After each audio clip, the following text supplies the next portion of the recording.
Assalamualaikum warahmatullahi wabarakatuh. Selamat pagi anak-anak semua. Apa kabarnya hari ini?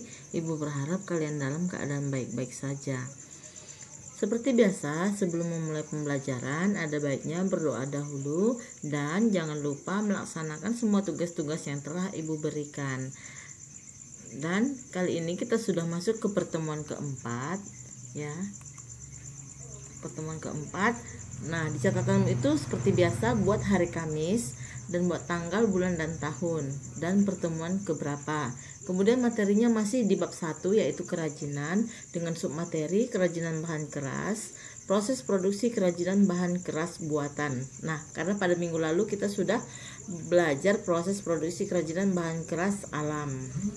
Baik, tujuan pembelajaran kita yaitu mampu memahami proses produksi kerajinan bahan keras buatan, baik teknik, bahan, alat yang digunakan dalam proses produksi berdasarkan rasa ingin tahu dan peduli lingkungan dan dapat mencapai KKM 70. Baik, mari kita lihat dulu di buku paket.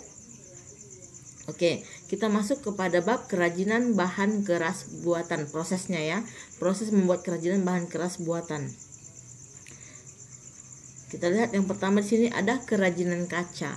Nah, kerajinan kaca dapat dibentuk dengan cara dilukis. Lukis kaca adalah jenis kerajinan yang menampilkan gaya lukisan atau di atas media kaca. Gaya lukisan yang sering digunakan adalah dekoratif, karena lukisan dibuat dengan banyak elemen hiasan pada setiap ornamen yang digunakan. Nah, di sini dikatakan kerajinan kaca itu bisa dibentuk dengan cara dilukis. Nah, terus gaya lukisannya itu digunakan adalah dekoratif. Dekoratif itu maksudnya untuk sebagai hiasan. Misalnya kalau kaca jendela kan kadang dibentuk bunga-bunga, bentuk garis-garis untuk menambah keindahan ya, daripada kacanya polos saja, maka dibuatlah di situ seperti gambar-gambar ornamen ya. Lukis kaca sejak dahulu banyak dipakai di bangunan gereja, masjid, dan juga rumah-rumah tinggal. Tujuannya adalah sebagai memperindah ruangan. Nah, seperti yang Ibu katakan tadi, dia untuk fungsi memperindah ya. Selain lukis kaca, ada juga kaca patri. Meskipun terkadang memiliki efek yang sama, namun teknik pembuatannya berbeda. Lukis kaca dibuat dengan cara melukis kaca sesuai pola yang diletakkan di bawah kaca, sedangkan kaca patri menggunakan teknik mematri pada bagian sambungan kaca. Baik lukis kaca maupun kaca patri terdapat garis luar atau outline yang dibuat dengan warna yang tegas seperti hitam, emas, dan perak ya. Jadi ada dua teknik dalam membuat kerajinan kaca. Yang pertama tadi dilukis, yang kedua ada di patri. Nah, mari kita lihat apa saja bahan pembuatan lukis kaca. Sini bahannya ada kaca, cat, dan pengencer cat. Ini bahannya, bahan yang akan diolah. Kemudian alatnya apa untuk mengolah bahan tersebut? Nah, di sini ada. Dalam pembuatan produk kerajinan lukis kaca diperlukan alat utama yaitu pena khusus yang berfungsi untuk mengeluarkan tinta outline pada objek hias pada lukis kaca. Apa aja alatnya itu? Ayo kita lihat. Pena, yang pertama pena. Ini dia penanya. Pena digunakan untuk membuat outline objek gambar sesuai desain. Kemudian kertas rancangan. Kertas rancangan digunakan sebagai objek yang akan dilukis pada kaca.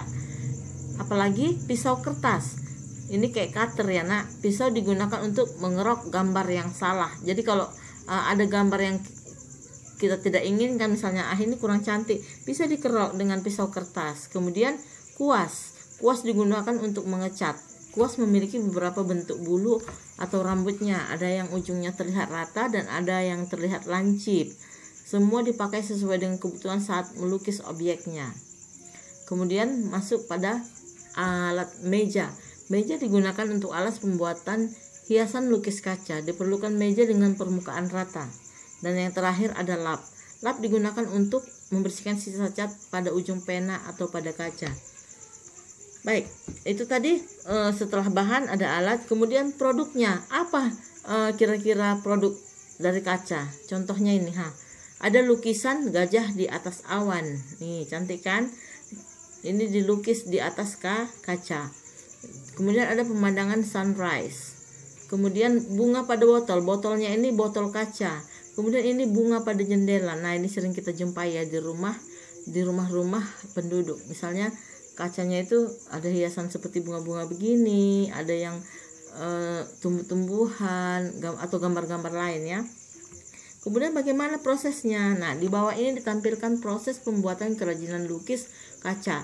Tema yang diambil adalah wayang. Tahap-tahapnya adalah sebagai berikut. Yang pertama-tama itu membuat gambar sesuai pola. Nah, digambar dulu kan di kertas itu sesuai pola.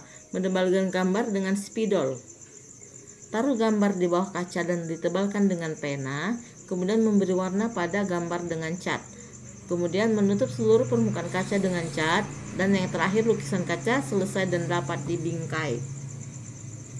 Oke, nah ini kan tadi sudah sampai pada proses 4 langkah itu tadi, 4 hal yang perlu kita ketahui. Yang pertama bahan, kemudian alat, kemudian hasil produksi, kemudian proses. Nah itu sama seperti pada minggu lalu yang dimasukkan ke dalam tabel supaya dia lebih terperinci, mana bahannya, mana alatnya, mana produknya, mana prosesnya. Nah ini dia sudah saya buat yang kaca ya.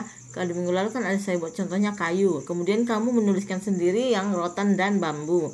Nah di sini ada 2, yang pertama kaca, yang kedua logam. Nah yang logam ini kamu isi sendiri tabelnya ya nak, isi sendiri tabelnya. Nah setelah kamu selesai mengisi tabel nomor 1, jawablah soal nomor 2. Setelah kamu selesai mengerjakan tabel untuk soal nomor 1, tuliskan pendapatmu mengenai kerajinan bahan buatan, apakah yang paling mudah untuk dikerjakan. Apakah dia kaca atau logam? Kamu buat pendapatmu sendiri. Oke, kemudian balik ke buku paket, kita scroll ke bawah. Nah ini logamnya. Nah kamu isi sendiri nanti di tabel tersebut. Baik. Sekarang kita masuk ke D, kemasan produk kerajinan bahan keras. Nah, di sini kemasan berarti produk kerajinan itu kalau sudah siap kita buat kemasannya. Kemasan itu biasanya dikenal orang sebagai bungkus ya, bungkusnya dibungkus, dikemas secara rapi. Nah, coba kita lihat apa pengertian kemasan.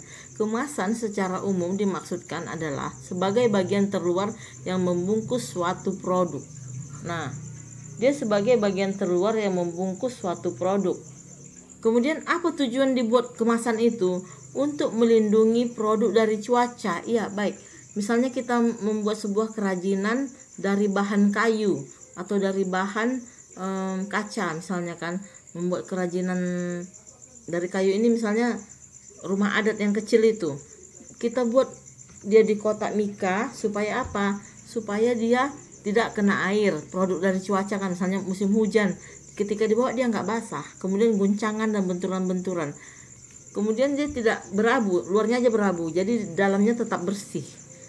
Kemudian kalau dia misalnya kaca, dikasih dia kotaknya kardus, kemudian dikasih styrofoam, dia terguncang-guncang atau terbentur tidak pecah. Itulah gunanya kemasan ya, nggak langsung produk itu aja kita bawa, dia perlu packaging. Nah di sini untuk menampilkan kesan dan pandangan terhadap suatu isi produk, maka packaging biasanya dibentuk atau didesain sedemikian rupa sehingga pesan yang akan disampaikan akan dapat ditangkap oleh pemakai produk dengan baik.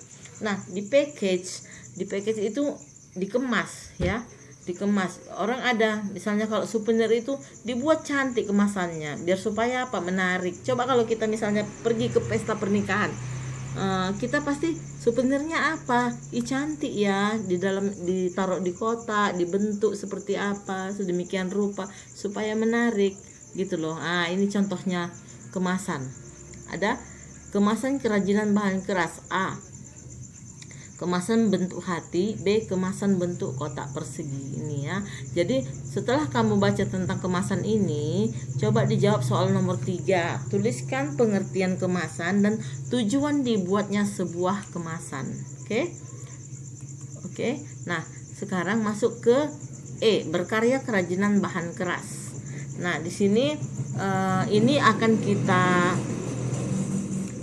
laksanakan untuk minggu depan. Di minggu depan itu akan ada uji pengetahuan dan uji keterampilan. Uji pengetahuan itu saya akan memberikan soal dalam bentuk pilihan berganda. Nanti saya berikan dengan bentuk Google Form.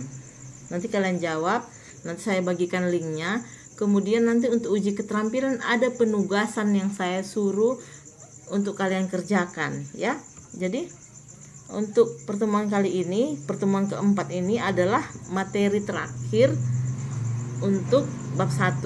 Maka untuk 2 minggu lagi kita akan masuk ke bab selanjutnya ya, pengolahannya.